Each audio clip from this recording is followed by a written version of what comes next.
I'm Jim Miller, and you're watching the Real Football Network.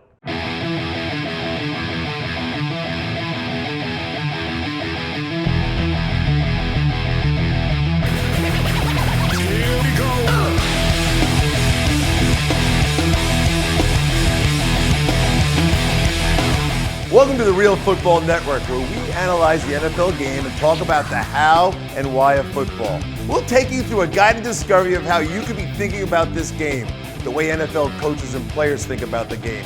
Then we're going to give you some interesting interactive tools. Thanks to John Pollard and all his analytics, where does he line up? On the right side. What does it mean versus the pre and post-snap read? What's a quarterback looking at? What's he digesting? What's going through his head?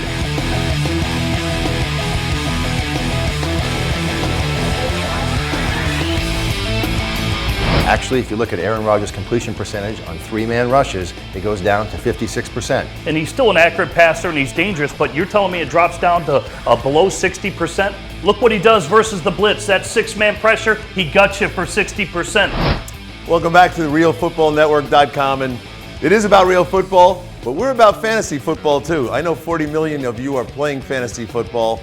I actually write the fantasy show for the NFL Today show. I take fantasy football pretty darn seriously.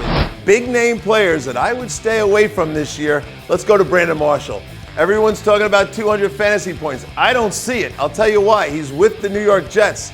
They don't even have a quarterback situation solved yet, and they are going to absolutely run the ball. Welcome back to the Real Football Network, and hey, we don't use whiteboards here.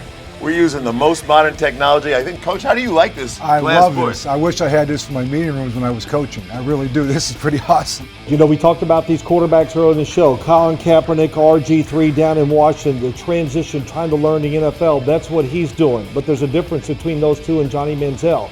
They're big, strong, fast, and they can throw it through a concrete wall. It's a complicated thing because football is a lot of people. How do you practice in the modern game? Bill and I have been together every weekend since he was retired. You want to be able to evaluate the measurables, how big a guy is. Let me see his arm strength.